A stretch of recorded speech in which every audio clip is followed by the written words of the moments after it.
8:04. Okay. Okay, good evening, everyone. We welcome everyone to our March the 3rd meeting. Board members, citizens, and all that are present with us this afternoon. We will at this time have our invocation by Mr. Lita Newby, pastor of Tree of Life.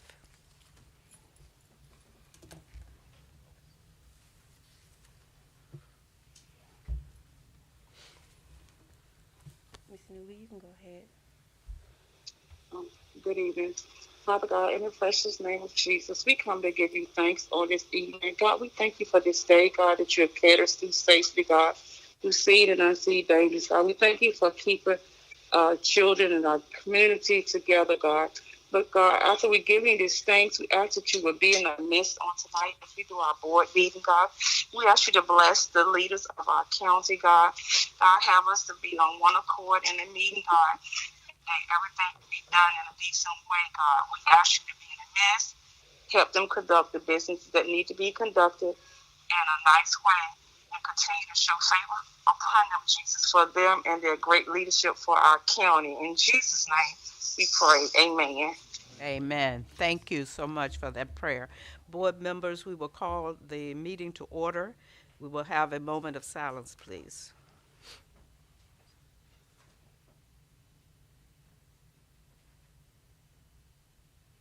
Thank you. Pledge of Allegiance.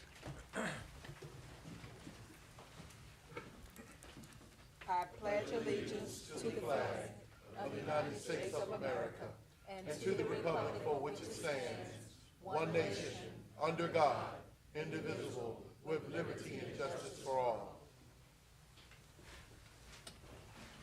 Thank you. Board members, you've been supplied the agenda for tonight. Are there any corrections or do you want anything pulled off the agenda? Madam Chair, if I could, I'd like to add an item to the consent items. It would be board approval of a public hearing for a lined gas conditioning facility. And that's for tonight? No, this is board approval for a public hearing in April. To re-advertise the public hearing. Yes. It was my understanding board members knew about that. It's just a re-advertisement of the hearing for April. For April, okay, Yes. thank you. Board members, you've heard the request. Do I have a motion to? Madam Chair, excuse me. Oh, that's for, we're not voting tonight, right, at all? Okay. We're only voting tonight to have it added to the agenda that we would set a public hearing for the April meeting. Madam Chair, Thank you. Madam Chair, I move that we would add to our consent item re-advertisement of the board public hearing for our April meeting to be added to our consent items, along with adding that to our consent items, as that we would have an approval for the consent items as well. So moved. Okay, it's been moved in second. All those are in favor. We'll start with Mr. Howell. How Aye. do you vote? Mr. Calhoun? Aye. Aye.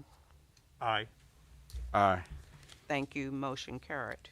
And excuse me, Ms. Chair, if I may add, thank you, board members, for voting to re-advertise. I just wanted to let the board know that there were some issues with, there were concerns with the language of the ad. Wasn't a result of the staff, it was a result of oversight on my part, and so I just wanted to explain it to the board and appreciate the re-advertisement. Thank you, Ms. Danielle. So noted. Next, we have our consent items. Approval of draft minutes, February 3rd, 2022. Approval of accounts payable for the month of January 2022 in the amount of $508,904.07. Request for public hearing, Chesapeake Preservation Ordinance Amendments, School System Request for Public Hearing.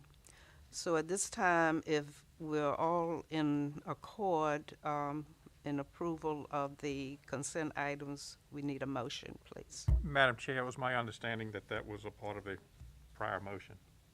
It was. Oh, our consent items? Yes. Oh, okay, okay.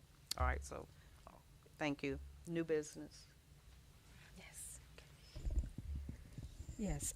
Good evening, Chairman Little, Vice Chairman Howell, members of the Board of Supervisors, Ms. Powell, and all the citizens who are assembled. I am so glad to be able to bring this new business item to the board. This is certainly a discussion that this board is familiar with, as we've been talking about this during some previous work sessions of the board, but it pertains to our ERP system, selection of Tyler Munis to serve the county as our new financial software system. Mr. DeLon Brown is here this evening, so he'll be more than happy to answer any particular questions that you have. But as I talked to the board before, the current financial software system that we have has been in place since 1999. So we, in addition to a lot of localities in the state of Virginia, are moving away from that legacy system and moving forward with a more productive system, one that would definitely be more efficient and would definitely take away a lot of the manual processes and provide more transparency in our reporting across the county. The financial software system will be utilized for not just the county, but also for our school division and our Department of Social Services. It includes various modules, including accounting, payroll, human resource management, permits, which would be a great thing. It will allow us the ability to be able to do a lot of things online without our citizens have to come in and see Mr. Wade and Mr. Weisheimer to get some things done. So we're real excited about that. So it's a lot of information that has been put in your packet as pertains to that. The information, the proposed contract agreement has been reviewed by our legal team, and Ms. Danielle has provided some comments in regards to that. So the ask for you all this evening is to allow me to enter into an agreement, still subsequent to final approval from the county attorney, to move forward with the selection of Tyler Munis as the county's vendor for our financial software system. It is something that you all have been told that is long overdue, and even though it is a huge, huge undertaking for our county, it's something that we're definitely looking forward to. And it will be a process. You do have the timeline that's included in there as well, and you can see that it comes with a price tag. It is a hefty price tag for this system, but we do need to move forward to be able to have something that's going to be in the county for the years to come.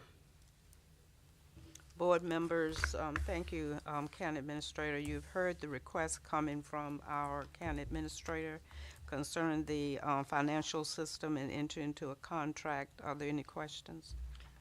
Madam Chair, I have one question. Mr. Brown may be able to answer this. The system that we've had in place has been in place for 23 years. Do we have any indication how long this will be update to what we need in the county? So from the perspective of the current system that we have, it's been in place, like you said, for 22 years. This system here will be one that will be put in place, and there will be upgrades to it throughout its life to keep it up into a current life cycle. So our neighbors, south of it, James City, Colonial Heights, and most of everyone around Isle of Wight, even as close, are users of this system. So they're definitely the industry's best competitor when it comes to this application. So you'll definitely get your money's worth out of it for the transparency that we want to provide. Thank you, sir. Thank you, Mr. Brown. Any other questions? All right, if not, then I will entertain a motion that we would give County Administration the approval to move ahead with the purchase of the new system. Madam Chair, I move that we authorize the County Administrator to complete and approve the necessary contract and agreement with Tyler Technologies for the acquisition of the Tyler Munis ERP system, subject to our county's attorney's review. Thank you, Mr. Elliott. Do I have a second? Second. It's been moved in second. All those in favor, let it be shown by the sign of aye, starting with Mr. Howell. Aye. Mr. Calhoun? Aye. Aye. Aye. Aye. Thank you. Motion carried. Next, we move on to our unfinished business. We have no unfinished business. I think that one was new and unfinished. Next, we will have appointments, and the appointments that we need to make tonight are to the Board of Equalization. And at this time, I will read those members. And the Board of Equalization, each board member has talked to someone in their district, and we have a list of those, and we will read those. And so I want you to know that's where that list is coming from, in case you needed to know. For the Bacon's Castle District, for the Board of Equalization, this is for the reassessment. Ms. Linda Bailey.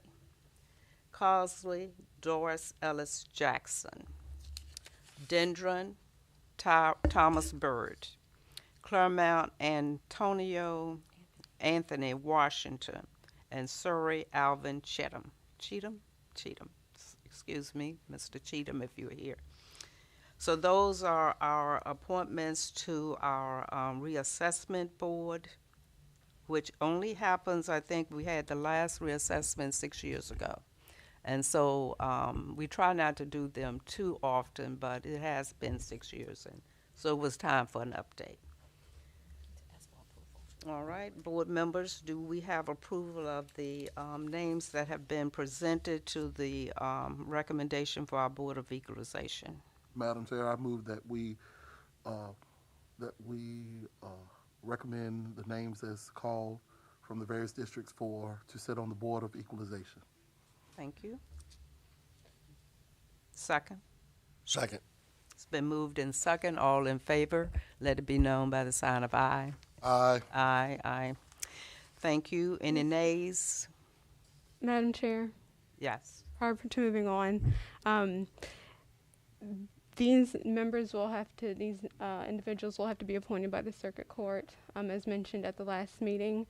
I do want to make sure that all of these members meet the criteria that was outlined, and so they have to be a resident of Surry. A majority have to be freeholders, and there has to be at least 2 that are of the commercial legal profession. So I just wanted to make sure that we're able to meet those category, so I can submit those names to the court. Okay. Do they need the criteria?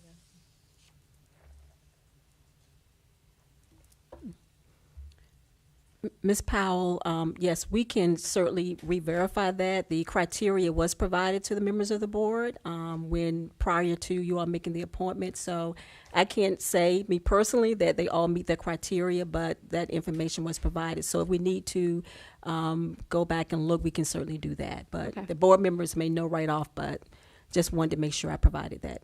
Okay, thank you.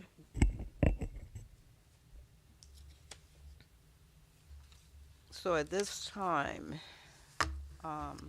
if it does not meet the criteria, Ms. Powell, do we have to bring this back to the board at its next meeting? Yes, the board would have to vote on members that would qualify under state code. I would have to speak with Mr. Judkins, the commissioner, to see when the assessor plans on having the Board of Equalization meet. I do think that's supposed to happen sooner rather than later. So if there are members that do not qualify, then the board may have to meet a little bit sooner to correct that. Okay, thank you, because I'm not, I know residents, landowners, and what was the other thing? Okay, residential real estate appraiser. I think we have one on the board, on our recommendation. So that would also cover real estate professionals, builders, Developers or legal or other finance professionals.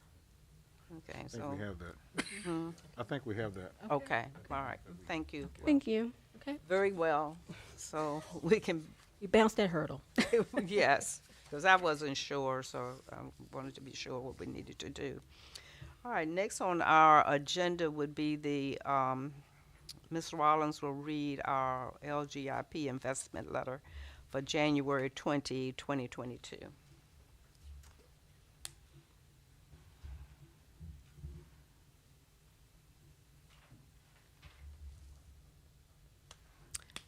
Okay, our treasurer did submit for the boards and the public information the investment report for the period that was ending January 2022. The LGIP amount totaled $2,020,675. Since that report, accrued interest was added in the amount of $1,131.39, increasing the LGIP balance to $2,021,806. A transfer of $18 million was done to the local government investment pool, which increased it to $20,021,806. There are investments as follows. In LGIP, the investment is $20,021,806, and there is a EVB CD in the amount of $500,000, giving the total investments at $20,521,806, and this was submitted by Ms. Onique Ruffin, Treasurer. Thank you so much. Next on our agenda is the VDOT Quarterly Report. Mr. Rosser Carroll, thank you for being with us tonight. Good afternoon, Madam Chair, other Good distinguished afternoon. members of the board, Ms. Rollins. I'm here to give the quarterly transportation update for Surry County. This period is December 1, February 28th, 2022. We completed 34 of 37 maintenance work orders this past quarter, and 3 are currently outstanding with a completion rate of 91.9%. A few maintenance accomplishments here recently: shoulders repair on Camera Road, Hickory Hill Road, Route 6800 block of Route 10. We did pothole patching countywide, site distance and tree trimming work, ditching on Camera Road, Carsley Road, Berryman's Corner Road. Then pavement repairs on Route 615 and Route 646. Some planned maintenance work coming up. We're preparing for the summer's secondary mowing cycle. So we're getting our equipment ready and getting ready for that. And we're doing boom max for site distance and around the guardrails within the county, clearing that up, cleaning those up. We are doing some asphalt patching there at River Road in Claremont. We had a little issue at the road. Worked with the town of Claremont, getting that squared away, get that road back open so we don't have to take a detour down 610. And then we're doing a lot of secondary roadway ditching. Some upcoming projects. We have the 22 this summer. The project is already awarded. We've issued the notice to proceed, and this spring, summertime, we'll have plant mix for Route 10 from Prince George County line to east of Salisbury Road.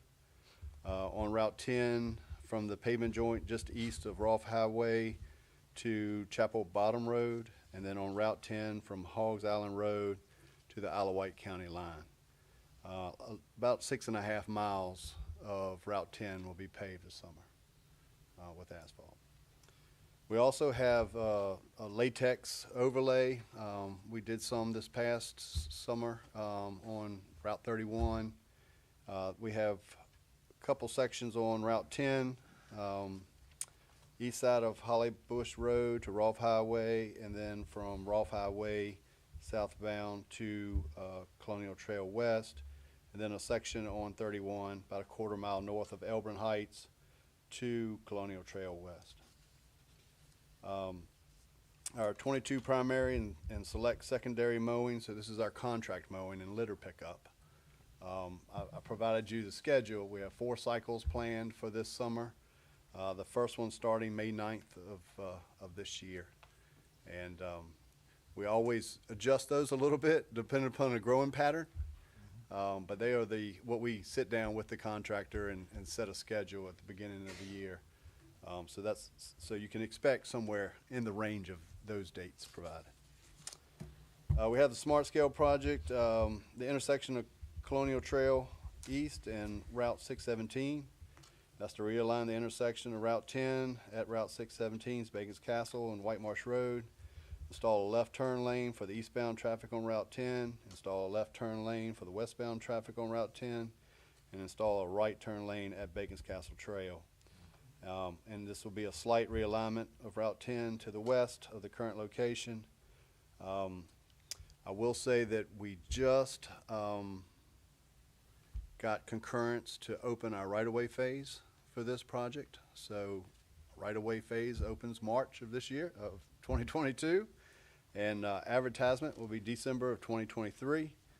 And a construction will start in the spring of 2024. Thank you. So that project's moving right along. The other smart scale project we have, the Route 31 shoulder widening. That's the bicycle accommodations with 5-foot shoulder widening from town of Surry to Pleasant Point Road. We are in preliminary engineering. This project currently has a deficit, and we are meeting to look for ways to either fund the shortfall or find an alternative termini or adjust the scope some. So more news on that as we go through and get through the scoping, try to scope something that we can afford. But there's been quite a bit of creep in the estimate. And we've locked in on scoping, so it's not like we can change that. I understand. There's been no traffic engineering studies this quarter. You will say, I said it's York County, but that was a typo from me. I pulled the thing from another one, but this is Surry counties. We've had 7 plan reviews since this fiscal year, July 1, 21 to January 25th. We've done 7 plan reviews. We've issued 25 permits for land use in the county of Surry, and we've completed or closed out 1 of those. So, and no additional lane miles, secondary lane miles in the system, brought into the system. The last thing I have is just to reiterate, we did have 3 emergency declarations for snow events this quarter, 2 in January and 1 in February, and thought we did really well. And that concludes my quarterly report, and I'll be glad to take any questions or comments from the board. Board members, questions, comments? Madam Chair, just one comment. I haven't had time to respond to an email that you sent me a week or 2 ago. So, but thank you for working and your staff working on Carsley Road. I went through there and looks nice. There were some bumps and some roots had raised the pavement, and they were able to come in there and fix those, and the citizens appreciated it. So thanks, and thanks to the staff. Thank you. All right. Any other board members? Good. Thank you very much. I think you're good. Thank you very much. You have a good evening also. Board members, we are at the moment for the public hearing for the Surry Solar Center LLC Energy Project. And we're going to ask Mr. Wade if he would come forward and present. Madam Chair, if I may just make a comment before you start. I know the board knows this. I've got a legal meeting I got to leave here at 8:25, so y'all haven't aggravated me if you see me slip out. So thank you. I just want to let everybody know before we start this.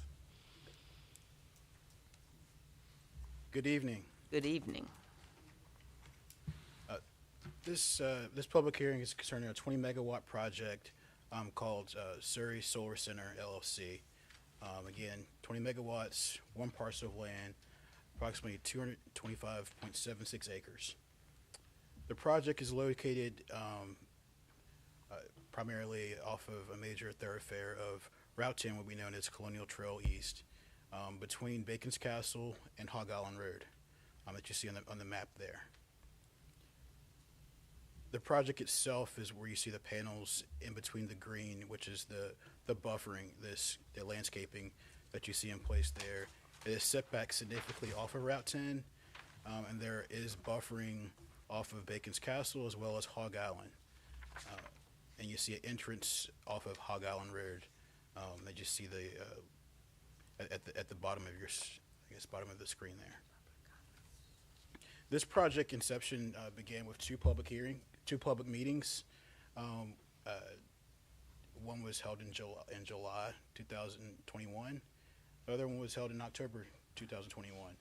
There was a significant amount of attendance, and some of those concerns that were raised at those public meetings was the historic nature of the area and screening from Bacon's Castle, the historic structure across the street from the project. Also screening from residential properties in the area, noise, health, and then location of new poles. The applicants addressed some of those concerns by providing setbacks, one from a minimum setback from Hog Island Road right away of 168 feet, minimum setback from all exterior other property lines, 150 feet, and they did provide a significant setback from Bacon's Castle Baptist Church of 420 feet. The project will also set back off of Bacon's Castle Trail right of way of 265 feet. These are all conditions that are in their conditional use permit. The buffering was in between 50 feet and 100 feet, depending on the project, on the site of where they've also negotiated with current landowners. So the required process for this approval that I think you all are familiar with is in Surry County requires a comprehensive plan amendment with the conditional rezoning followed by a conditional use permit for a utility service major. That is also followed by compliance with the comprehensive plan. And this is something that goes for the Planning Commission. What you have for you tonight are the first three, followed by a siting agreement, which Ms. Powell will present that portion to you. The comprehensive plan, current comprehensive plan use is agricultural, forest, and conservation recreation. The requested use is to be amended to industrial to support the utility scale solar project. The conditional rezoning request is to rezone to M1. This rezoning contains setback requirements, provides buffer standards, limits the allowable uses to agricultural, silvicultural, and utility service major, which you can only achieve through a conditional use permit.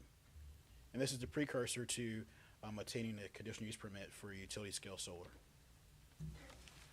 The final application for this is a project with a conditional use permit will comply with the preliminary site plan, which you've seen earlier with the buffering and the panel layouts. It contains significant amount of conditions that you see in your packet and provides additional buffer standards and the conditions as well. The substantial core determination, state code requires a compliance with the comprehensive plan. It does allow a deferral by the Planning Commission if you all approve the siting agreement. The substantial core determination is not required. Staff comments are that we see strengths. We analyze it based on strengths and weaknesses. The setbacks and the buffers that are presented in the staff report, the proffers are actually greater than the M1 standards. It is adjacent to the major thoroughfare, but however, it is significantly screened or set back away from the major thoroughfare of Route 10. The majority of the parcel is not comprised of prime agricultural land that is currently in production. We were told that they're not using it in production at this time. The industrial use will expand the county's tax base. Some of the weaknesses that we evaluated at the site were that the project is located in a view shed of Bacon's Castle, and that the project is also within 2.25 miles away from another solar project, Cavalier Solar. And so that's what I have for you at this point. Ms. Powell can go over the siting agreement with you. Thank you, Mr. Wade.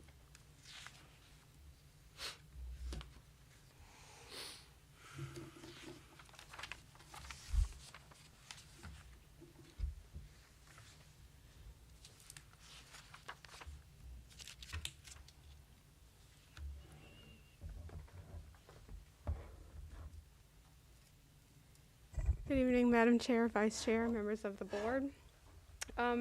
As Mr. Wade stated, there is a siting agreement that is subject to a public hearing.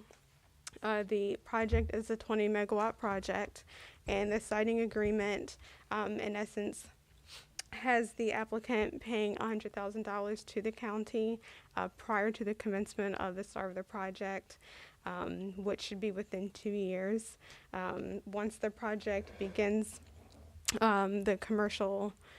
generating commercial electricity, then there's an additional $1,400 per megawatt that would kick into the county. And so starting year one, it would be about $28,000. That per the $1,400 per megawatt would increase by 10% every 5 years. The initial payment would kick in 2026. There is a schedule that is attached, I believe it's Schedule 8, that's attached to your siting agreement that outlines those numbers for you. It is scheduled to be a solar project that will operate for about 40 years. So it would actually go from 2024, which I think is the start. So it would actually go to 2064, not 67. In the event that the project does continue past 40 years, the terms of the agreement and the payment schedule as outlined in the siting agreement would continue. Again, if the board decides to approve the project and approve the siting agreement, then that would deem that the project is substantially in accord with the comprehensive plan, so the board would not need to make that finding. If you have any questions related to the siting agreement, I'm more than happy to answer any questions that you may have. Board members, you've heard the siting agreement. Are there any questions?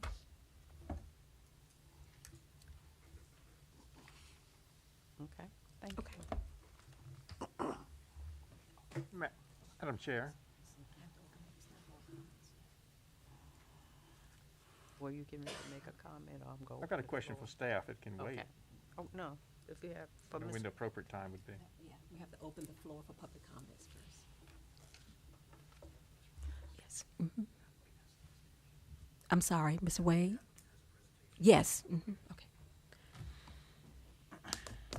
It's Mr. Wade. Yes, go ahead, sir.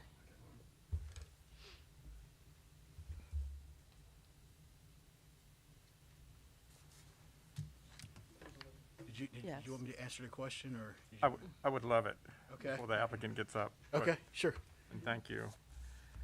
I see in here that it was nano denial at the planning commission level, but I don't see any description of why. One of the reasons was because of location across from Bacon's Castle. That was one of the reasons, and another reason was because the land was used for agricultural purposes.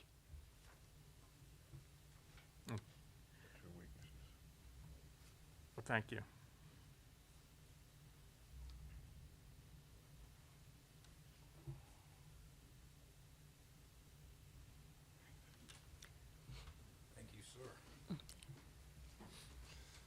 Madam Chair, members of the board, I'm Greg Davis, attorney from Williamsburg with Kaufman & Knowles firm. It's a pleasure to be in Surry County tonight and have a chance to chat with you. I have a presentation for you tonight and happy to answer questions.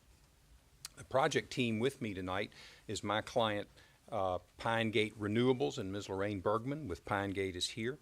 Also with me tonight is Mr. Nick Robertson of Kimley Horn, the engineering firm for the project. My colleague Benny Zhang and I from Kaufman & Knowles are pleased to represent the applicant. The Epps family owns the property, will lease it to Pine Gate if this application is successful, and Pine Gate will do the development and participate in construction. Ultimately, the Surry Solar name that you've heard is the name of the venture that will operate this solar facility and sell electricity to a utility, just to give you an idea of the structure.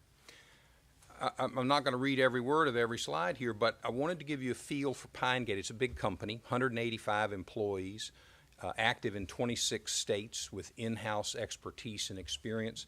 And very important, because this will tie into a comment I make later, this is a firm that is particularly attentive to environmental concerns in developing solar facilities.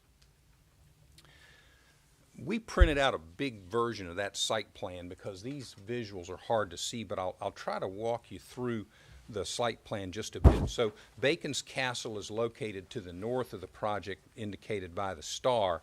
The cross is the Bacon's Castle Baptist Church there to our west. Route 10, of course, is here to the west of the site. There's Hog Island Road, and then that's Bacon's Castle Trail in that location. Mr. Wade pointed out exactly correctly the setbacks, and I'm going to distinguish setbacks from buffers. So the project will be set back 168 feet from Hog Island Road, which is where the entrance will be. The project is set back 420 feet on the Route 10 side. And then it's important to note there's a 265-foot setback between Bacon's Castle Trail and the edge of the planted buffer. The planted buffer is another 100 feet, so I'll use my little indicator here. 265 feet here plus 100 feet of planted buffer. So 365 feet at the narrowest, and you can see this buffer widens the farther you travel down Bacon's Castle Trail.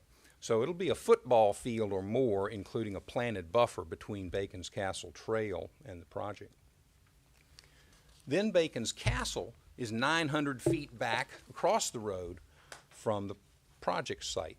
So I like to talk about it in terms of football fields, but that's 4 football fields from the front door of Bacon's Castle to the nearest solar panel, including that 100 feet of planted buffer.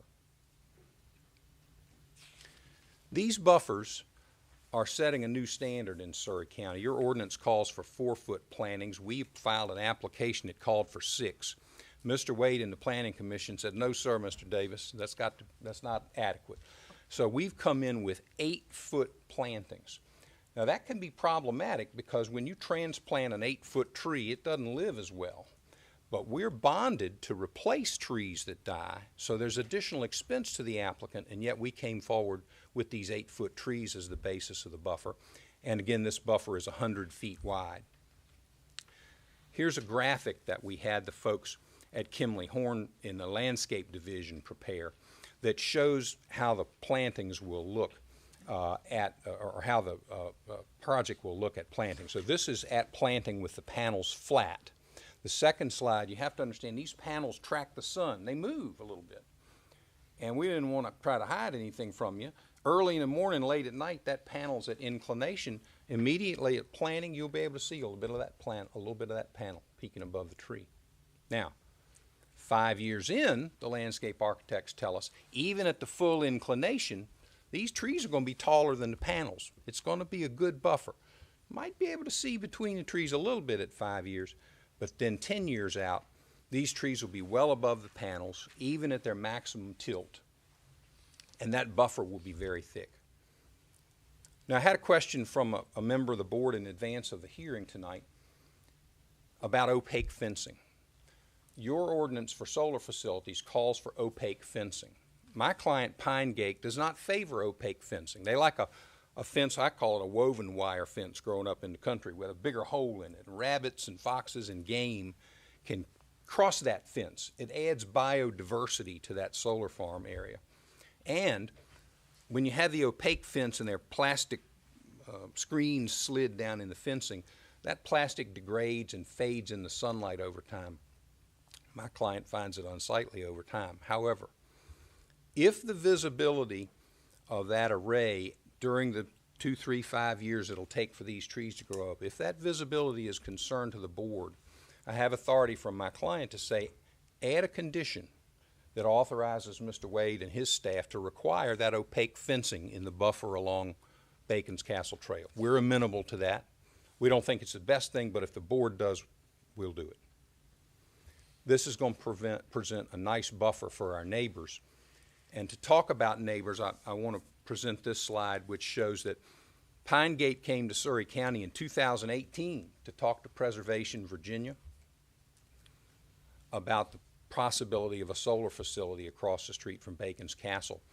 Then we started meeting with the church and continued conversations with Preservation Virginia. We had 2 public meetings at the church. Pastor Jimmy was nice to host those meetings. And then we've had a public relations firm active in the county since last fall, knocking on doors and making calls. 391 or more neighbors and landowners have been contacted by our public relations firm who've been knocking on doors and making phone calls. They launched a website that would allow people to make comments on the project, and I think you've probably received some of those comments. And this is a handy tool, this colored drawing. Same view of the site. The supportive neighbors are shown in green, and there's a lot of green. Almost as many neighbors said we don't care one way or the other, and they're shown in yellow. We had a relatively small number of neighbors, shown in red here, who objected to the project. Many of those are located to our east, behind the existing timbered buffer. This case, members of the board, presents a rather classic land use dilemma for you, and that is we've got a landowner who wants to make use of his land and exercise his landowner's rights, and we have a project that generates revenue for the county. Mr. Edwards was nice enough to offer this comment to you. I think it's important for me to highlight the fiscal positives of this project to the board. First of all, with this solar development on that land, it's going to generate $800,000 of real estate tax revenue over the 40-year life of the project. We projected the tax revenue, if there's no solar facility, if it's just farmland, that's $164,000, much lower as farmland. The revenue sharing agreement and the siting agreement that Attorney Powell described earlier will be $1,700,000 over the life of the project. And then we've, in discussions with staff, added a $100,000 cash payment prior to construction. This is more per megawatt than the county has received from prior solar developers. And finally, we've worked very closely with the county attorney to include the fact that the improvements on the land, the solar panels, will be subject to tax on a reduced basis under the state code, yet there will be tax revenue there. There's going to be $20 million worth of infrastructure put on that land, subject to tax. So this project will generate $2.6 million of cash over the 40-year life, and that doesn't include the workers who are going to be there for 6 or 9 months putting this thing together, who are going to need gas and groceries and sandwiches and supplies locally. We did not earn the Planning Commission's recommendation of approval. We had a work session, had a public hearing, had meetings. There were a number of comments. We listened to those comments and we changed the application in response. When we did not get the Planning Commission recommendation, we kept those responses in the application. We're trying to be responsible. So the Planning Commission said, we're concerned there could be archaeology across the road on this site. How do we know there's not something significant that was a part of Bacon's Castle?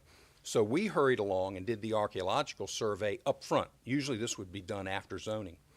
The archaeological report came in this week, all clear. The only archaeology there dates from the 1900s.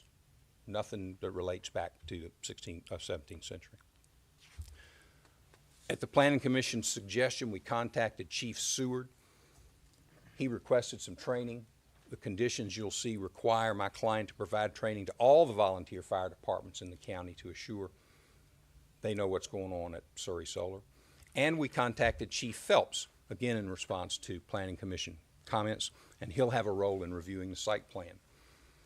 We had a site visit with Commissioner Lunsford, who lives next to an existing solar facility in the county, and he gave us some direction about the problems that truck traffic and employee parking had created. So we talked to Sheriff Turner about how to help us with that, and then modified the plan so that the delivery trucks have to park and unload on site, no lining up on Hog Island Road. And then workers who come to work building this facility, they can't park on the road either. We've got to accommodate them on site. We're doing our best not to impact those neighbors. We've got a good story to tell about the design. We've got a great story to tell about the buffers, but I know the question that Mr. Wade raised is the one you have, and that is this use compatible with a historic site in our county? Well, Henrico County thought so. They've approved a solar facility next to the Savages Station Civil War battlefield.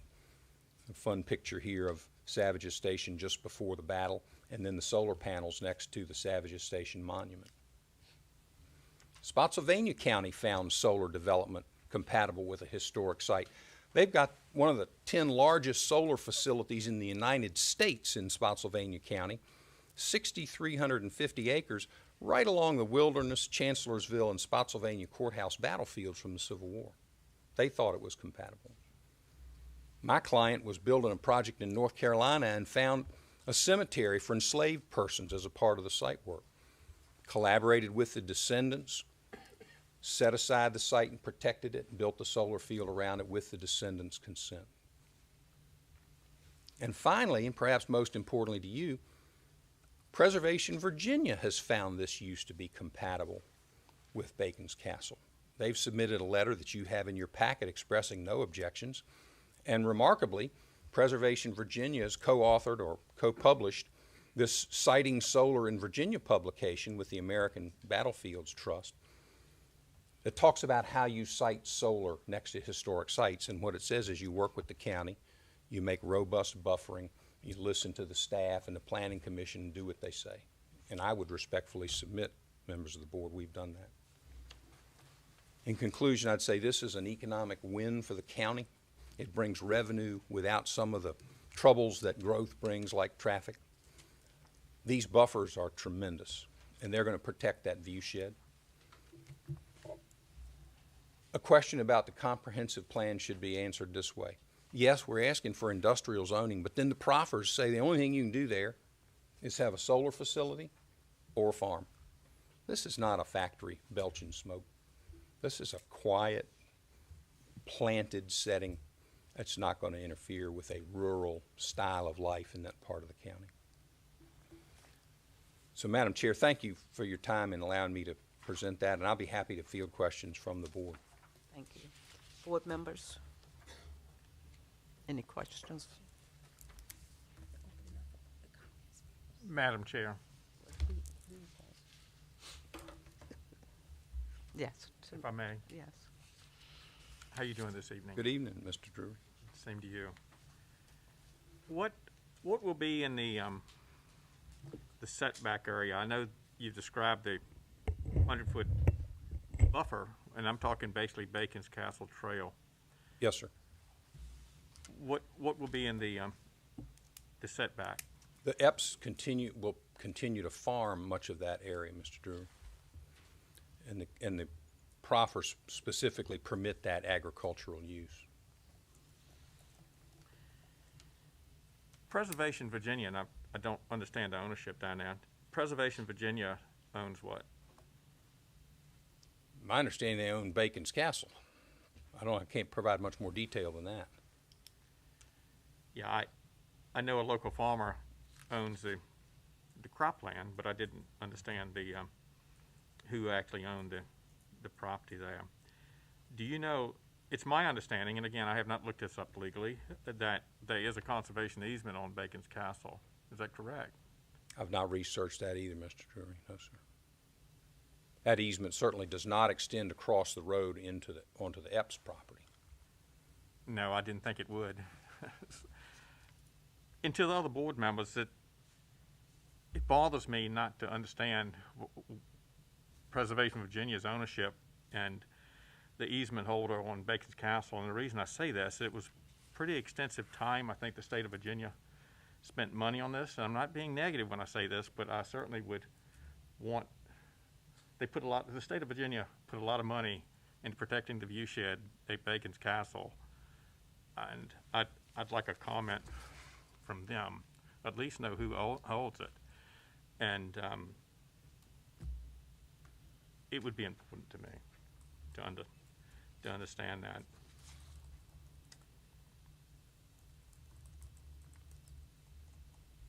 Are you? I think that's true. I just one comment too. I was friends with the company that went in Spotsylvania. They did approve it, but I think they got sued about it too. There were people that weren't happy with the view shed, so just maybe you should take that out of your slide. But it was very contentious, and still some some feelings up there. I know they sued over it. So, again, my concern is the view shed, and if we've totally thought that through. So thank you. Other board members? Any other questions? You asked for their questions, and that's why I am Yes, giving ma'am. the Thank board you. members the time to do just that. Thank you. Did you have any answers for Mr. Drury's questions? I think I answered the ones I could as he presented them, Ms. Chairman. Yeah. Okay. You did. So thank All you. right, thank you. Great. Yes, At this time, we will open the floor for our public comments, and we ask that you come forth, give your name, give your district, and you have 3 minutes.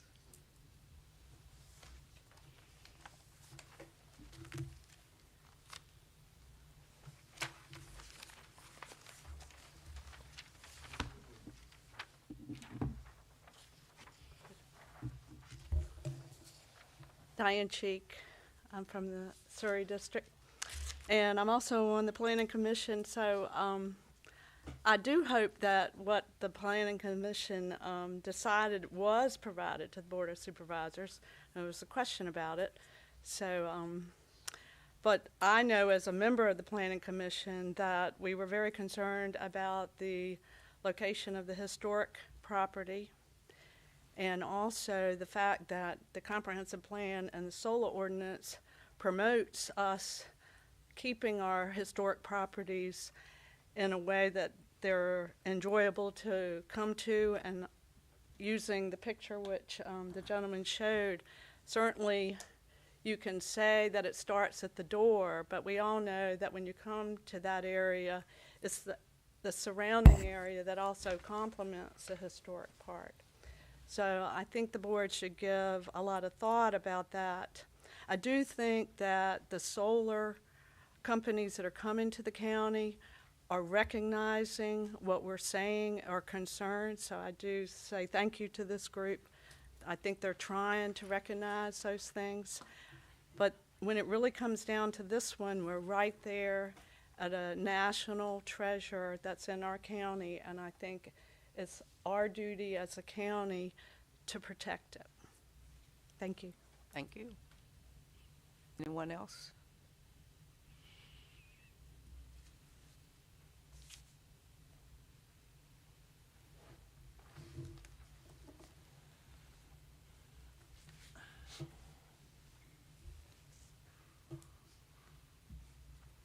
Susan Corvello, Spring Grove.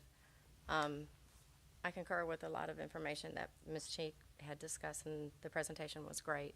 I do have a concern that one of the boards did not have answers from what the Planning Commission, their reasonings and everything, so it kind of feels like that information is not passed on to the board. My concern with this is the buffers that they were talking about in the trees and planting 8-foot tall trees. What kind of trees are we discussing? Are we doing cedars? Are we doing pine trees? Are we doing Leland cypresses? What are those trees? How long does it take them to grow? And if they get a fungus, are you replacing them after they're 12-foot tall? Or is it just at the beginning when you first plant them and they die and then you replace it then? Are you going to continue to replace them trees? Evergreens, if you do a pine tree, you know you can see through it. Leyland cypresses, they are not very strong. Winds will go through them. That's a big open place. And you are taken away from the historical part of Surry that Surry is.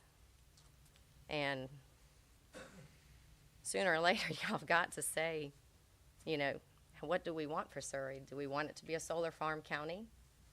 Somewhere you got along the lines, and you got to draw your lines on certain things, but you got to look into these buffers, because you can still see on 10 the buffer that they use for strata, and you can see right through the trees and still see the solar panels. Thank you. Any others?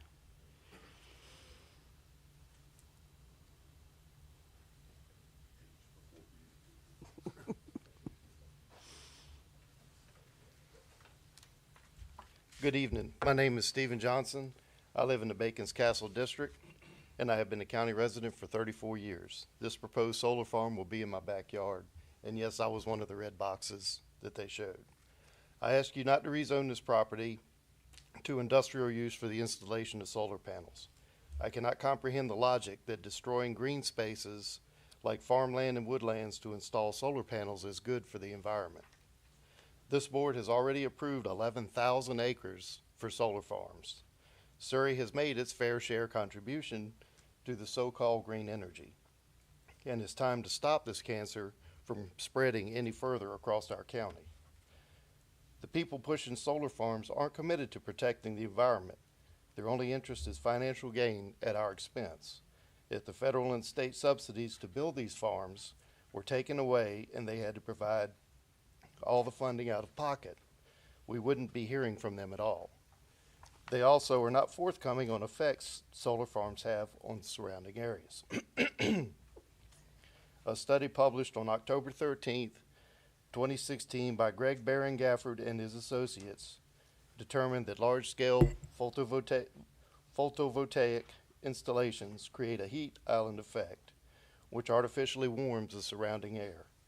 Since only about 20% of the energy absorbed by the panels is converted into usable electricity, the remaining energy is re-radiated back into the environment.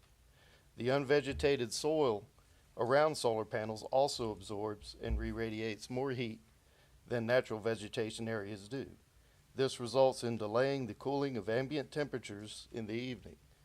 The study determined the average evening air temperature of a solar farm was 7 or more degrees greater than the average temperature of natural areas.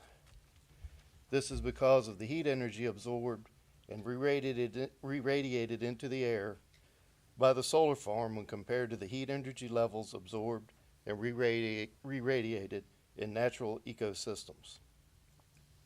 I would also like to point out that a pine tree absorbs approximately 22 pounds of CO2 per year, and an acre of timberland contains approximately 600 trees. Based on the proposed site, about 1/3 of the 181-acre solar farm will be over former timberlands. This means we will be losing the ability of the environment to clean 792,000 pounds of CO2 from the air we breathe annually. That is in addition to the amount of CO2, that is in addition to the amount of CO2 absorption already lost from the other solar farms in the county. The claim that the solar farm will be shielded from view of the historical Bacon's Castle site by a vegetative buffer following several years of growth may be correct from the ground level. However, remember that Bacon's Castle is a multi-story building, and visitors will have a full view of the solar panels from the windows. These factors, along with the degradation of the rural atmosphere and charm that makes Surry a great place to live, is why we need to stop any further proliferation of solar farms in the county. Thank you. Thank you.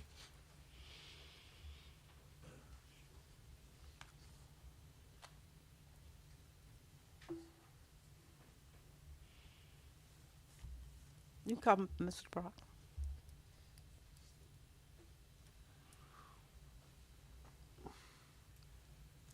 Good evening. Good evening. I'm John Brock. I'll live across the road from this site where we're putting it at right now. And I'm going to take it from a little different standpoint than what we've heard from the other people who live around this thing. And you know, the effectiveness of solar panels compared to other types of ways we can produce energy in this country.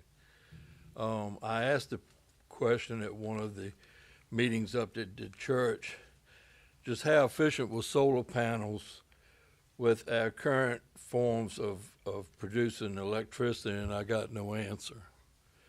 We got to think that at nighttime, on cloudy days, rainy days, snowy days, probably not as efficient as they would be as it was today.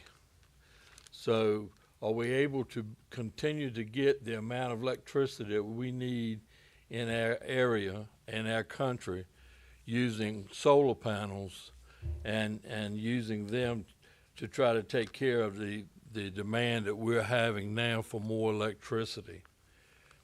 And then as Steve talked about, I just cannot find the rationale to bulldoze green trees for fields of blue. There's no windbreaks in that field of blue, and there's no shade, so therefore heat has to be more of a problem. And as we have found in Surry County, and at times that the wind can blow pretty heavy and also can do some damage without it being a hurricane or tornado.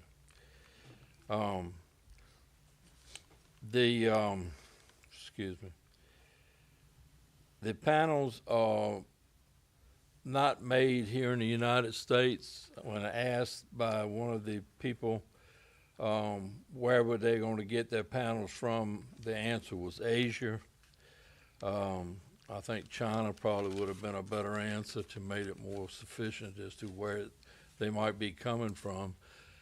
I know of a place down in Isle of Wight that has been permitted to have solar panels on, and they can't do it because they can't get the equipment to put them up yet. Maybe they're sitting in a boat off in Los Angeles, or maybe they have the same problem in China that we have here, and having people that can put them together. But you've got to have the parts to put it back together again. And I don't work on solar panels as a John Deere combine or a tractor or something like that I work on. But those parts are getting harder and harder to get, even for the rest of us in the world too. And you know, my whole thing is, if we can send 5 people into space on a joyride, why can't we figure out how to take and utilize some of the ways that we have to make electricity and has made it, and are still being used by a lot of other countries, as we found out in the last 2 weeks, and being used, you know. Mr. Brock, excuse me, you have used your 3 minutes. Well, I appreciate that. I appreciate you being able to come and tell y'all. If you want to hear some more, I've got some more. Thank you. Next speaker.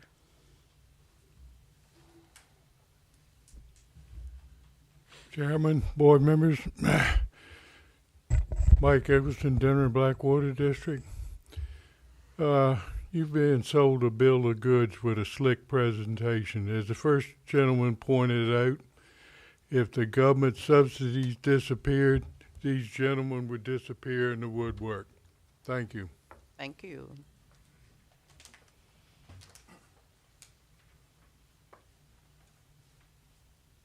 Mr. Brock. Madam Chair, Ms. Little, board members. I'm also on the Planning Commission, but I'm here as a citizen tonight.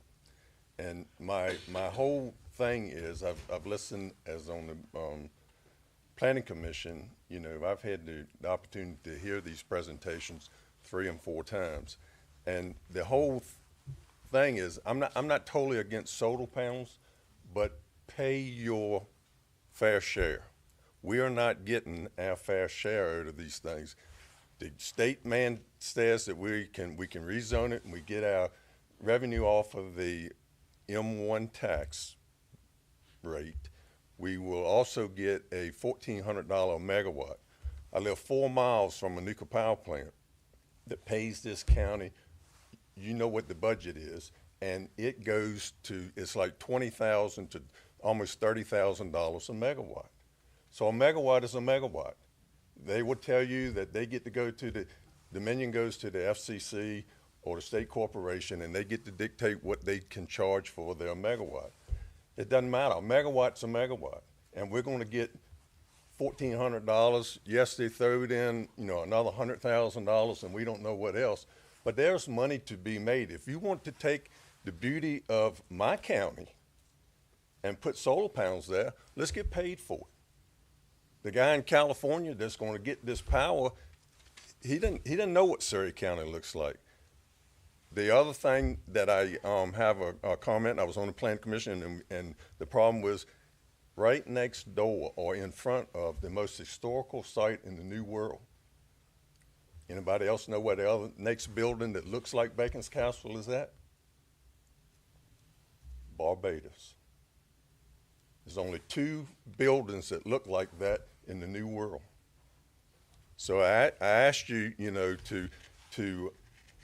solar panel will work, not so much of it, but not right in front of our most historical site, not in Surry, not in Virginia, but in our nation that we have here. Thank you for your time. Thank you.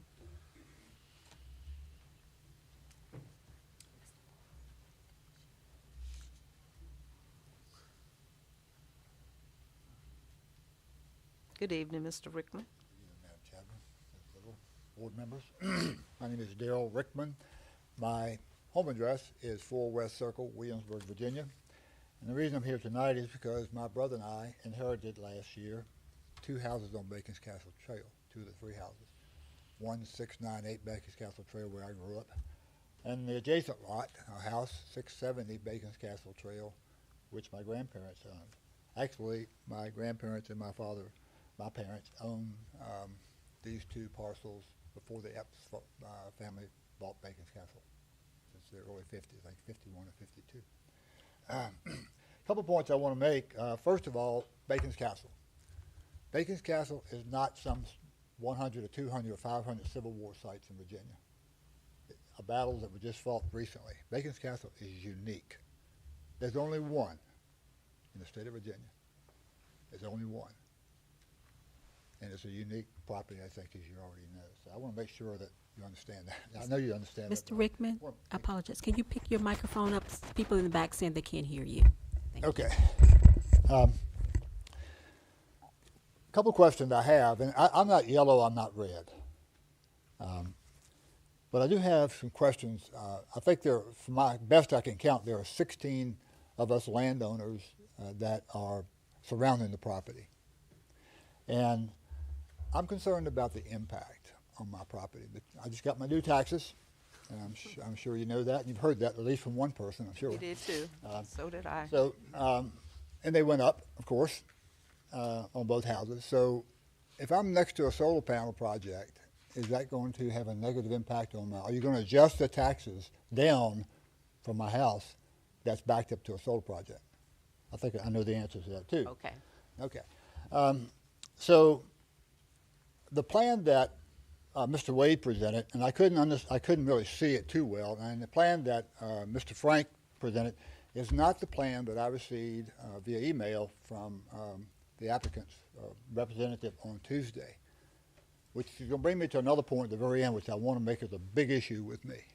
I've been burned one time by a solar farm, and I want to explain to you, and so have you for that matter. What is the magic distance?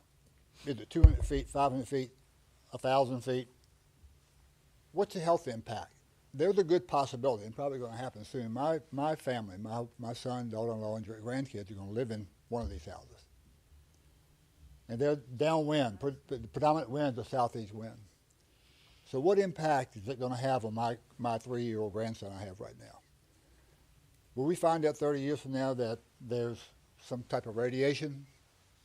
He's sick. Well, I thought we found it. What's the temperature? There is going to be a temperature variance in the middle of summer. They do generate heat. And the third thing is electromagnetic waves. I mean, I've been reading there's a possibility of that. What is the health impact of that, if any? Those are things I think we need to answer, whether it's this solar project or any other solar project. Now, the distance from my houses.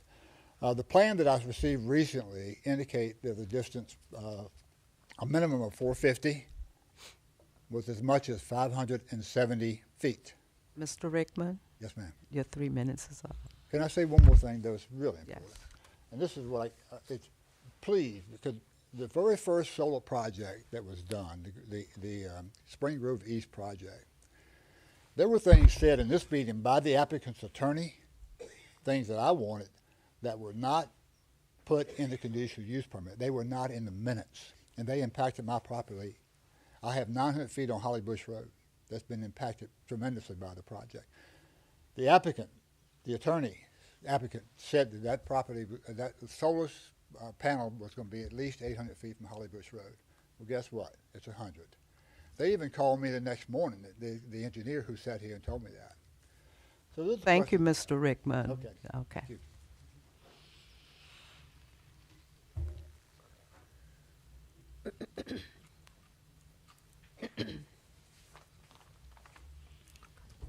Mr. Good evening, Edwards. Madam Chair, Good evening. Board. My name's Sam Edwards. I'm in the Surry District. I support the solar panel projects in Surry, specifically the Pine Gate project on Epps Farm. I agree that it needs to be controls, and it appears to me that the project meets and exceeds the requirements set by the county. I thought the presentation tonight covered all the bases that's been a problem in the past. Respectfully to the folks that live and commented tonight, I know their concerns, and I hear what they say. My comment about that, though, would be there are many things to address when it comes to the county's position on solar. But in comparison to other industries that the county should bring in for economic development, solar is one of the cleanest and lucrative per acre that you can find, I believe, and be clean and of little impact on the county. By the way, I looked up Virginia Preservation. They are the owners of Bacon's Castle, and they don't have a problem. As a supporter of Virginia Preservation, I get it and concerned as most about the close proximity of the panels to Bacon's Castle, but there are wide buffers and evergreens that will be blocking their view. Patience is needed for full coverage, as the trees will block the view of the panels by up to 100% in 3 to 5 years, based on the presentation. I do not think that's too much to ask in exchange for the additional income the county will raise over the life of this project. I understand that instead of generating approximately $150,000 in property tax from the Epps Farm, the county should get approximately $3 million from the project. Does the Board of Supervisors think that's significant enough to move forward with the project? I suspect there are many in the county reeling from the most recent rate increases and assessments of their property in Surry County, driving up taxes most citizens will need to pay.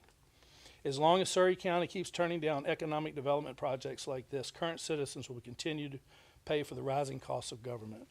Surry County cannot have it both ways. By keeping land at 98%, well, it's actually 93% with farming and forestry, and the balance in solar panels, houses, other things. Land use at those levels will continue to drive up taxes for the citizens of Surry. My last comment is in my travels around Virginia, meeting with other business people, also on committees related to economic development around Virginia. I am concerned about Surry County's reputation when it comes to pursuing economic development. When I asked why not Surry in these meetings for some of these projects, Surry does not really, the comments I get is Surry does not really want new business based on the positions, decisions, and especially actions of the county and towns in Surry. Surry County and towns want to keep the status quo. And these are quotes now. These are not me making this up. This is what people are telling me. And if that is what the people of Surry want to do, that's okay.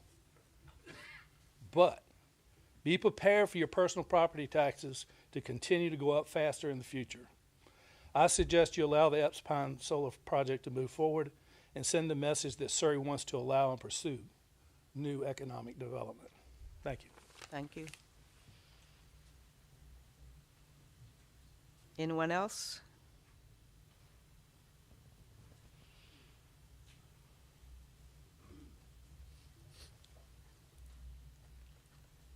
Good evening, Ms. Eggleston. How are you, Ms. Little? I'm fine. Board, you've heard from a lot of people here tonight. I have heard the comments that the majority have made concerning Bacon's Castle as a historic and unique position in our county. The Stephen Johnson back here gave you good scientific reasons why you should reject this project. And I have read extensively since the first solar farm came to Surry County, and many of the things that they object to has a scientific basis. If you want to increase your revenue by an energy producing company, then for Pete's sakes build another nuclear plant. That makes more sense. It's the cleanest form of energy. It's the least expensive form of energy, and it produces a lot more revenue for the county than 10 solar farms ever will. Listen to your constituents. They know what they're talking about. Some of their comments tonight were really well researched, and they prove that this solar farm is not in the best interest of Surry County. We don't need a county that is covered with solar panels, and that's where I see this heading. I don't like it. I don't like it at all, even if I do have to pay more taxes. But I would suggest that the United States as a whole, Virginia as a whole, we need more nuclear power. It is clean, it is safe, and it produces good revenue. Thank you. Thank you.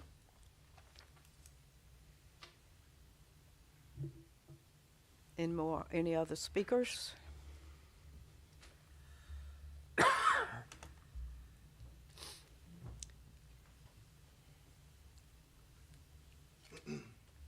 Hello, Board. I'm Paul Epps. I'm from Smithfield. I grew up in Bacon's Castle on the dairy farm. Billy Epps is my dad. On Cahoe, there are two other owners of the property. Everybody keeps talking about Bacon's Castle. I grew up across the street. I went to Bacon's Castle twice my whole life. If anybody on board, if y'all even been to Bacon's Castle, I mean, I know a lot of times people take it for granted, Bacon's Castle, but if you haven't ever been there, why we keep pushing Bacon's Castle? You know, my dad is 82 years old. He just got Ruleton of the Year, 50 years of service for Surry County. Nobody in Surry County has done 50 years of service. So, I mean, not looking at the solar panel, but just looking at the Epps family in general means a lot to me. I'm glad to be in Epps. I moved to Smithfield. Yes, I'm a contractor in Smithfield. Surry just needs to step up and look out for the Eppses and do the right thing. Thank you. Thank you. Any other? Just congratulations. Okay. Any other speakers?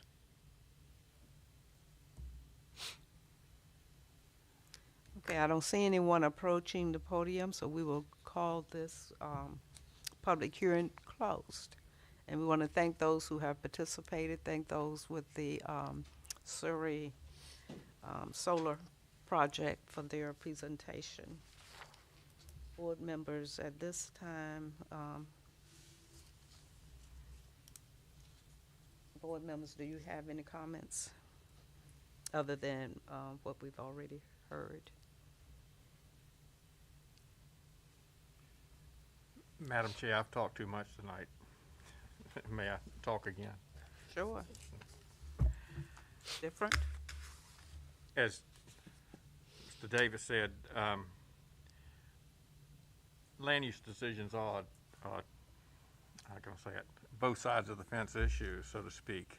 And coming from a family farm here in Surry, and I know the Epps as well, and in fact, I think they're the last remaining dairy farm maybe in southeastern Virginia down there. So I understand the plight and what's going on economically and the need for issues like this. And so I sympathize with that. I will say this, is that I'm not ready to decide tonight. I would like to hear more, read more about the planning commissioners. We have a planning commission that we appoint. And if we don't take time to listen to their reason of a 9-0 vote, I don't know why we have them. we have a comp plan that we as the board have not really discussed concerning solar. And again, and I would like to understand more about the easement holder on Bacon's Castle. While it doesn't really impact, I'd like to understand it a little bit more in the ownership over there. So my biggest issues is, want to understand the PC members. I want to give them the respect. And I do want the board to possibly talk about comp plan and solar. So I would make a motion to table this evening. Again, I'm not ready to make a vote. Okay, thank you, Mr. Drury. Any other board members? Madam Chair, Comments? Yes.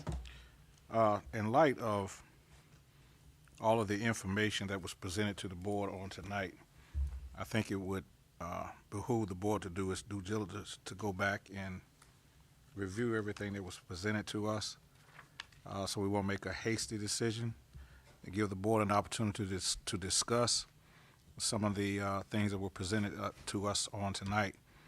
I don't feel that we will be in the best position to draw a conclusion at this time, so I am in agreement with Mr. Drury on tabling it until we can have further discussion on the matter. Okay. All right, any other board members? Madam Chair, if there is a decision to vote tonight, I just want to advise I need to abstain from the voting on this decision, if there is one. Okay, you want to share why? I work for the Dominion. Thank you. There may be someone here that haven't heard that. I understand. Thank you. You're right. Any other comments? All right, staff at this time, we'll hear closing remarks by the staff. Madam Chair, we have a motion on the floor that's been seconded. Oh, okay. Oh, it's been seconded. Okay, all right. Restate the motion. Restate the motion. And the motion was to table it this evening, and it was seconded by Mr. Elliott. I would ask that we take a vote on that. Okay. Board members, you've heard the motion.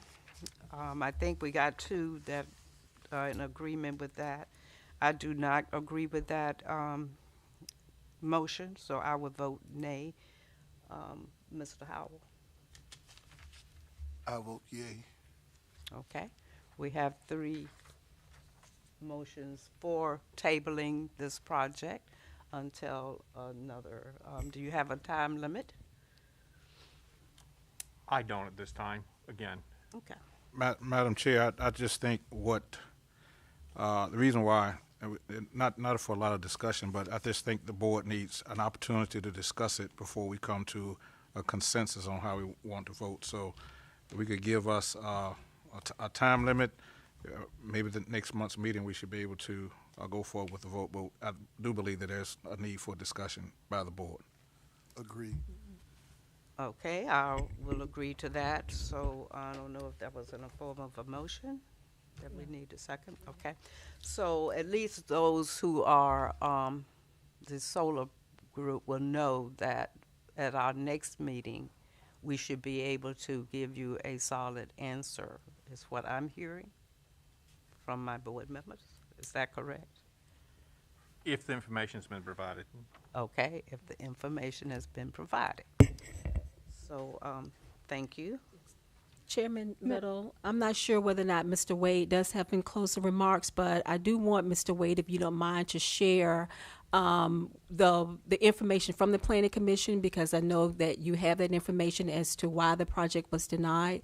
The information, I believe Mr. Edwards had mentioned about Preservation Virginia, that information was shared with the board in terms of their ownership at Bacon's Castle. But Mr. Wade, if you can just share as to where that we can get, or the board can get, that information as to the Planning Commission's discussion. I know they have minutes of the Planning Commission in which that information is shared, but can you just share some light on that for me, please? Thank you, sir. So that meeting's minutes have not been approved by the Planning Commission just yet, but we can at least get you a draft copy. I think we probably will have those minutes approved before the next board meeting. So that those minutes for that meeting and the discussion items will be, I guess if you want to look at detail what the discussions were, we can at least provide you full discussion of what transpired throughout that meeting. Thank you. And we can share those with the board. Thank you. All right. Madam So Chair. we'll close, yes. I apologize, but just so I'm clear as to what transpired, it sounded like there was a motion to table this decision to the next board meeting. I know that 2 people voted, and I believe I understand where the board is headed, but if there could be an actual vote on that motion, that would be appreciated. A roll call vote. You've heard the request from our attorney. We're going to have a roll call vote on the decision to table this until the time we receive the information that has been requested, hopefully at by our, I guess now would be the April meeting. So if we could have a roll call vote starting with you, Mr. Elliott. Yes. Mr. Drury. Yes. No. Yes. Abstain. Abstain. And one abstain. Thank you, board members. And thank those who have presented. Thank you, Madam Chair. You're welcome. Okay. And Madam Chair, at this time, I'm going to Step out. have to scoot out. Okay. Thank you so much. You're welcome. Thank you.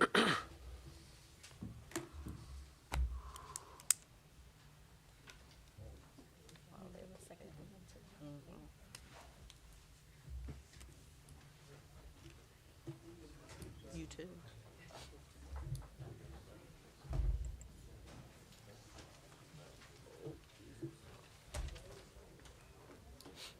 Half of the gallery. Mr. Wade, are you leaving?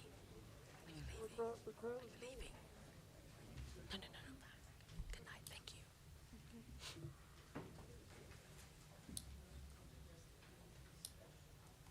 Half of the gallery. Half of the gallery. I see. Yeah.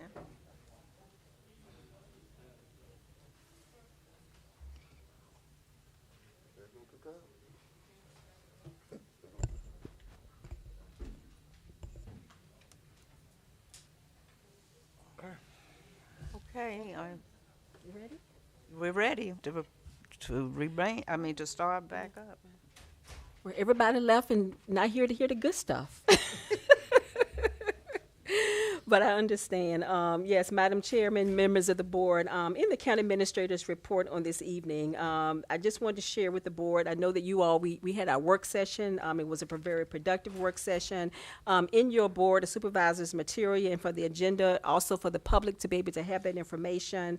We did share a mid-year financial review for the current fiscal year, which also included trend data and relevant information for the board to use as we navigate through the budget season. So that presentation by Ms. Wendell is included in the Board of Supervisors material. In addition, there was a presentation by Davenport, the county's financial advisors. You do have their report as well. Just a couple of takeaways from that report. As presented to you, you would be asked to actually adopt some financial policies, those that were recommended by Davenport, mainly to include a capital reserve policy, as you hear in the upcoming budget season as to the many projects and pent-up needs that the county have to be able to have a reserve policy to take care of those initiatives over time, including those as it pertains to economic and community development. Also in their report, it indicated that the county financial-wise is in good shape at the end of the last fiscal year, which is a measure of the county's stability, having good reserve levels over the last fiscal years. Want to report that on March 2nd, I attended the HRPDC CAO meeting, and on the agenda was a need for member localities to have a legislative affairs grants position that will come at a very, very small cost to Surry County in terms of our contribution. But I do want to say that that position certainly will be helpful in advocating for state and regional initiatives. So we talk about regionalism all the time, and as the government has a lot of the federal infrastructure dollars, it is great to have that extra resource to be able to advocate on the behalf of member localities for those dollars. On the February 24th, the Creative PDC meeting, I did bring to the board's attention at a previous meeting that there has been discussions amongst the Planning District Commission about its position and relevancy in the region, and that there was a strategic assessment that was being done for the Creative Planning District Commission. The commission has recognized its need to focus on how it can be better, or how it can better benefit its member localities. And we, staff, Mr. Jabri, and others have stayed engaged to make sure that we are at the table and that they are hearing our thoughts from an ED and community development perspective, because we know those PDCs are important to Surry County and to our region. On the 23rd of February with Virginia Gateway Region, I attended the managers meeting with the member administrators and managers, and at that meeting was President of the Federal Reserve, Mr. Tom Barkin, and he wanted to be able to share with the region and talking with our localities, our culture, and talks about ways that we can collaborate, where we are headed as localities.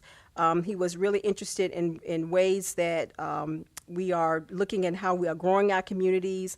I say that to say that obviously Virginia Gateway Region is our regional economic development arm, and they try to bring these resources to us in terms of making sure that we are talking regionally and collaboratively among the region to expand and promote economic development. And I can tell you that when we do hear some of these individuals, they are telling our story, and I know that Mr. Edwards may be gone, but I do want to say that we are still hearing very positive things about the ability of Surry to be able to have economic opportunities, and that others out there are telling the story in a very good way about Surry County.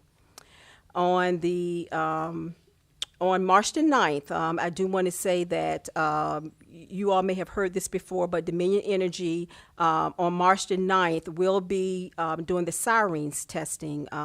As Mr. Phelps had reported before, that the Virginia Department of Emergency Management and FEMA have been working towards the implementation of the wireless system. But on the 9th, you will hear the sirens, and I can't really say that will be the last time, but that will be done at 11:10. So there will be a press release that will be posted, but we do not want our citizens to be alarmed on Wednesday, March 9th, when they do hear that siren test.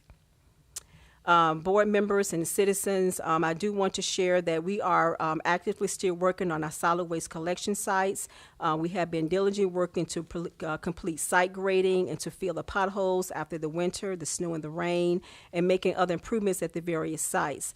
I do want to say that one of the issues that we're having is with a lot of contractors who, who come out and want to actually, take debris to the sites. And, often our staff are met with resistance and pushback. But I do want to say that, just because it was allowed in the past that we are not allowing contractors to take debris to our solid waste sites. They have to find other ways to dispose of that debris. It is not permitted. And we also had some resident checks at 2 of our sites as well, proof of residence checks. I also want to add, board members and Surry citizens, that the warmer months are coming, and we do have a lot of activities that are planned for the community. So please make note of our social media page, in which we will be posting the various activities in the community. We do want people to come out and enjoy. Quality of life is something that we definitely stress. Community health and wellness, and we do have a lot of activities that focus on that. If you remember last year, we were wanting to plan actual fireworks, so I can share that there is a save the date for fireworks. We will have fireworks this year. As we started to plan last year, it's difficult even to get vendors out even a year in advance, Mr. Calhoun, in terms of trying to get them to actually do a fireworks display, but we was able to secure that. So please look for the save the date for our fireworks. Again, there's a lot of activities going on. I do have a complete list here. I would not enumerate them, but this information will be posted on our social media pages. There's a lot going on in the county. And I do want to say, in terms of, our employees, and I know board members, we hear a lot where we are getting questions from citizens, and we be responsive. And I want to share that I had 2 citizens that actually called me, And they shared, and Mr. Wade is gone, but they shared an employee highlight with me. And I want to just say kudos to Mr. Lorenzo Turner. He is an employee in our Planning and Community Development Department. And I had 2 citizens to call and said that Mr. Turner assisted them with such pleasantness, such professionalism, and they really gave a lot of kudos to how he was able to assist them. So I just want to pass it along to board members. So we are very pleased to hear those type of comments that we get from your employees. So with that stated, Madam Chair, that is all I have for my report this evening. Okay. Thank you, Ms. Rollins, for your report, and it's so good to hear the upbeat of what is going on in Surry County. We do because have a lot going those of on. us who live here love Surry County, and we want to see it go forward into the new century in support of its citizens and have a place in the world. Thank you. At this time, board comments, and but Mr. Turner, he is doing a good job. Yes. Public comment. Oh, okay. Oh, it's a public. Okay. At this time, we open the floor. I thought we've already had public comments, but anyway, public comment time, 3 minutes. Thank you. Chairman, County Administrator, I'm seeing some improvements on the dump situation. I noticed that the holes were filled in Denron. In the past, we have been paying people at the dump to watch TV. I hope that's not any longer. That seems to be changing. The days that you checked the county residency and the stickers, 1 and 2 cars are turned away. Half of Wakefield is dumping in Denver, and Bacon's Castle Poolville is half a aisle of white. When are we going to fix it? You want us to trust you to do another industrial site, but we can't seem long-term to run 2 dump sites. And why did we do away with county stickers? We were still charged for them for a year. I see an inordinately high number of Florida plates in Surry County. I smell a tax dodge. Florida does not charge a yearly tax on vehicles. So we don't have that many service members that warrant that many Florida plates in Surry County. I want to know why Surry County stickers were done away with. We were never given a valid reason. We keep hiring outside firms to do county business, and some county services seem to go into the toilet. We invested $80,000 in that gazebo. How many days a week or how many days a month is it used? We spent millions at Surry Seafood. How much have we received in return on investment? That's our money and our business that you're doing. This county needs to be run like a business. If you got people that can't perform, fire them. Where I worked, if you couldn't produce, you were out the door. Thank you. Thank you.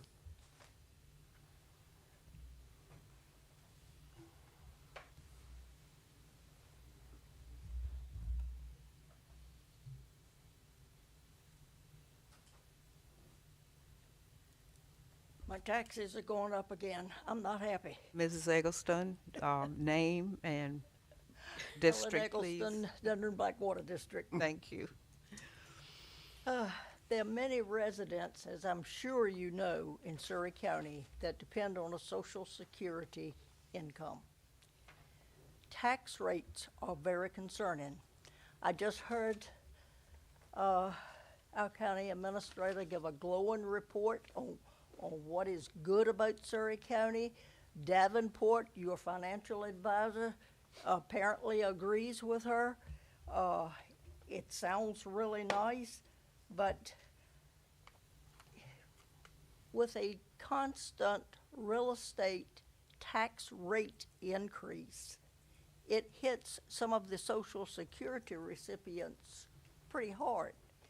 And it adds up over the years And the less money we get, the more money we're having to pay out. With the price of gas nowadays and the price of groceries, to have a tax rate increase presents a real hardship to some people. So I'd like to ask you as a board to please listen to your constituents and reconsider your tax rate increase, or at least make it really minimum. Thank you. Thank you.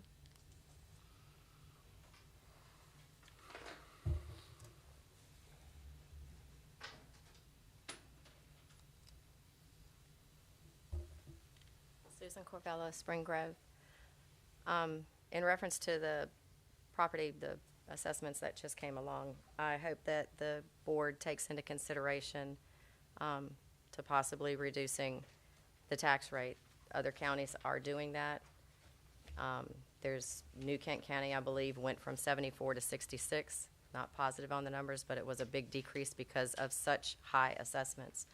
And as Ms. Eggleston said, some people are on these fixed incomes, and if we don't compromise somewhere, there will probably be more people leaving the county and not wanting to come into the county. Because to come into this county, if you've got that tax rate and your assessments are that high, there's got to be something that's going to attract me to come here. I came here from Hampton because I wanted to get away from the city. I wanted to come into the rural country life. I love where I live. I'm on Route 10. It's not out in the woods, but it's just enough off the road. I came in this county knowing what was here, and that's why I'm still here.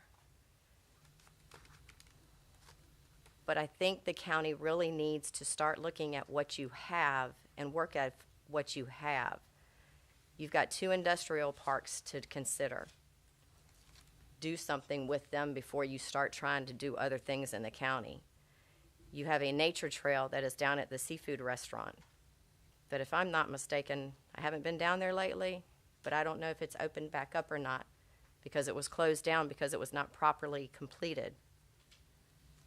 You need to look at the things that you have and fix what you have and give this county a good reason for people to come here. You're bringing in more solar farms. There's another one that's wanting to come in down in Spring Grove. I also heard there is a company that is going down the road, Cypress Swamp Road, off of 40. They're starting to speak to people.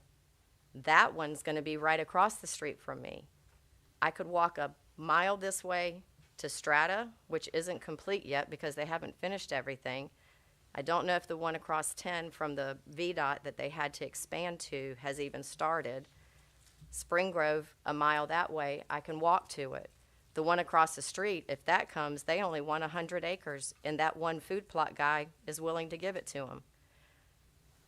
These buffers that they're using, they're not working. If you do cypress trees, they get funguses. Are they going to replace them every time? Are they going to treat the trees? Are they going to protect the trees? It takes years for these things to produce and to grow to where you can't see anything. And to do this Bacon Castle one, I think is really terrible for this county.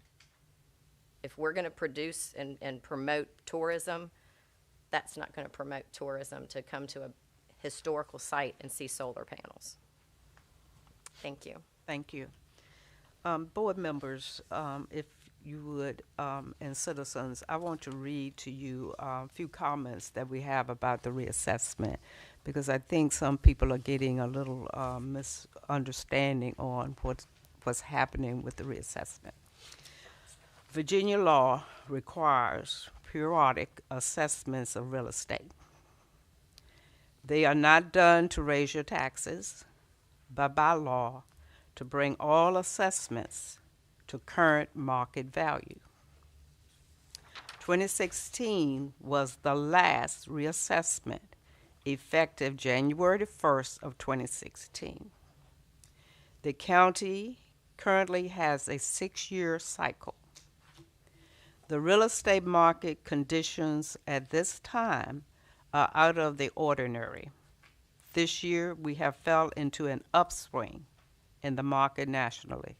conditions in real estate markets are going up. The tax rate for 2022 does not get set until after the budget hearing. The equalization process is separate from the taxing process. Evidence that your assessment is not market value, this should be brought to the attention of the assessor. His number is 757, if you want to write this down, 757-294-5207. And this will be posted, and you will be able to call and get your answers, hopefully.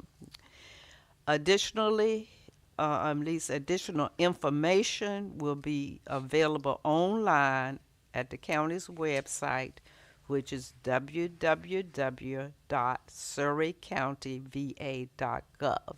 So we have not raised taxes as of yet. Your assessment has gone up. That's the only thing that has happened. The tax rate is still 77 cents. Thank you. And do we have any others that would like to come forward?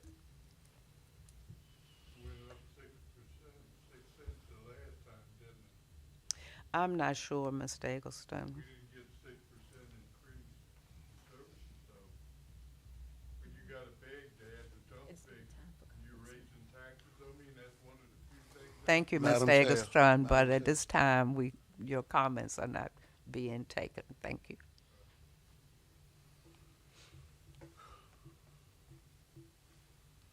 Any other citizens want to come forward?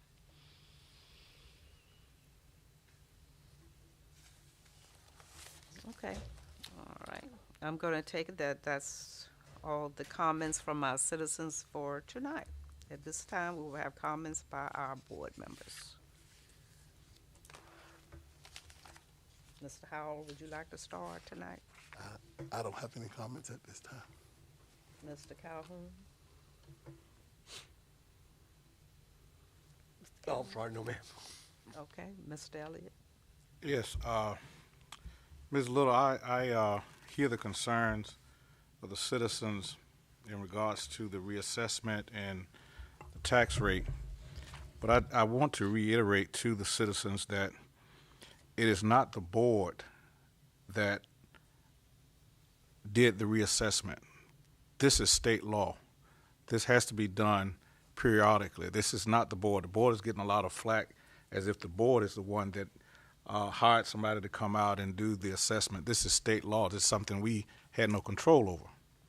Also, I heard that the comments about the seniors. The tax rate did go up 6 cents, but we also put in tax relief for citizens, for senior citizens. That was a part of the tax increase. And the reason why we did a tax increase because we fell short in the need of some of the emergency equipment that we needed in the county. We had certain capital improvement projects that we had to get done in the school system and the county wide. We are not trying to burden the citizens of Surry County. The tax increase was to maintain what we already have.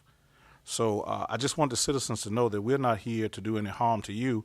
The tax rate go up for you, it goes up for us as well. So we're not here trying to burden the citizens. We're here trying to make improvements for the county as a whole. So I just want to let the citizens know that we're not here to hurt you. We're here to try to help Surry County on a whole. Thank you. Thank you, Mr. Elliott. My comments for tonight are appreciate all the comments that have been made by all the citizens. And I would like to share, during comment time, public comment period is provided by the board as a part of a regular board meeting. Including this session on the agenda is the option of the board and the chairman and not a requirement. However, it is the board's general intent to provide for a public comment section during boards, regular meetings. Public comment is provided as a legitimate means for a citizen to address the board about any issue of concern not listed on the agenda or on the agenda. It is not provided as a question and answer period. So when you have a question, we're not going to answer because that's not what public comment period is for. It is to just hear what you have to say. And I know tonight we've had several questions asked, and I would say to those citizens who have questions, turn them into staff at a different time, and I'm sure staff will get back your answers. But it's not during public comment time. So it is not a question and answer period or interchange between the board and the speakers. It is a 3-minute time limit, which is imposed on each speaker because we never know how many people are going to speak. We've seen tonight we had several, and which is okay. But that's why the time limit. But thank you all for all your comments, and I know we're taking them into consideration. It shows that you are concerned about your county and what's happening, and you deserve to know what is going on in your county. Several times I've found, questions about, well, how do I, or how somebody who's not at the meeting can get involved or make comments or ask questions. Well, we are working on that project, and so pretty soon you're going to be going on to the Surry County website, and where you have all the headings and so forth, there's going to be a place where you'll know and can go to directly and put your name in, put your questions in, and they will be submitted to the board and staff. So thank you so much. Those are my comments for this evening. Ms. Little, Madam Chair, I would like to recognize, we have 3 members of the board, Claremont Town Council present with us tonight. I believe the chairperson and 2 other 2 council members are here. I'd just like to recognize them. Thank you. Thank you for your presence Thank tonight. you for your presence. Board members, any staff? Yes, Madam Chair, as you can see, I'm not wearing my mask. But I did want to say that, of course, coming into the government center, as everybody know at this point, we're not asking the mask update, and some citizens may have questions regarding appointments, and we're not necessarily requiring appointments at this time. However, it's always good to call ahead. Gas is expensive, so if you want to come to see someone that may not necessarily be here, it's okay to still call to make an appointment, but we're not saying that appointments are required. Just want to add that. Okay. Thank you. Thank you. You're welcome. All right, if all minds are on one accord, we do have closed session tonight, so we're going to ask our attorney, Ms. Powell, if she would lead us into closed session. Madam Chair, Vice Chair, members of the board, I ask for a motion to go into closed session under 2.23711A1, discussion consideration as relates to prospective candidates for employment as relates to the HR position. Thank you. You've heard the motion. All in favor, Mr. Elliott? Yes. Mr. Howell? Yes. Mr. Calhoun? Yes. Aye. I didn't hear any nays, so everybody said aye. So we'll go into closed session. We are now in closed session.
Board members, if Ms. Powell will open us back up, we would appreciate it. Yes, ma'am. I ask for a motion to return to open session and certify by roll call vote that only those matters identified in the motion for closed session were in fact discussed in the closed session. Thank you. Board member Elliott, Yes. Mr. Calhoun, Yes. Yes. Aye. also aye. Thank you, board members. At this time, if there are no other business for this board tonight, we will call the meeting adjourned until April 4th? No, April the 7th. 7th, April the 7th. Thank you. No workshop. Unless you all want to call one in between. May I look at the calendar real quick? I'm sorry. Yeah.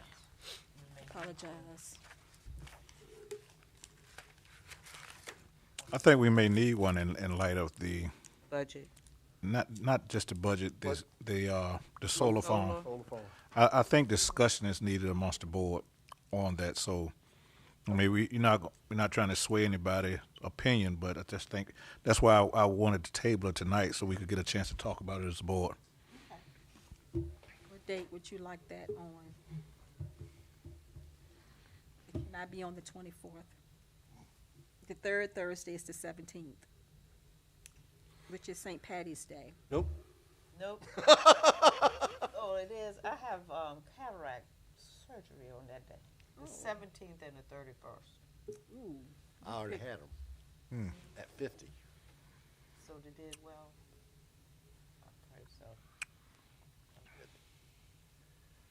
I've heard some bad stories. I've only but heard most- one. Does it have to be a Thursday? No, sir. Okay, let's look at another day. Let's look at the Wednesday before Ms. Little's surgery. The 16th? Yes. Is that okay with you? Yeah. The day before? No, I'm sorry, Ms. Little. I'm Well, not gonna be. doing eye drops. She'll be fine now. I know, but can you drive? I can't remember. I mean, my surgery was 12 years ago.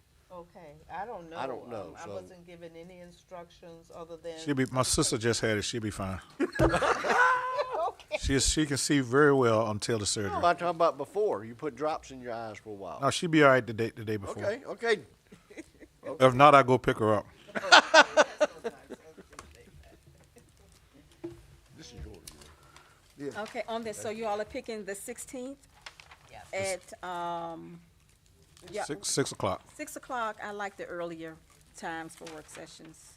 And this is, I is do it more specific to the solar and Can it be solar and then just budget related? Yes. In the event there's some things, since you talked about the reassessments, or just solar and budget related? Yes.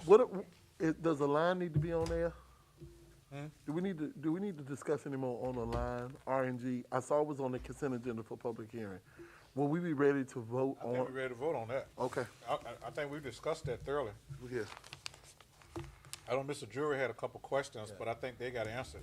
Oh, I think we should ask that. Well, I mean, let's check with him too, though. I mean, we can, Yeah. if need be, we can discuss it. Gotcha. Yeah, so we'll be in a workshop. I can't vote on it, so I mean, A motion to. Okay, I'm taking candy. Okay, hold on.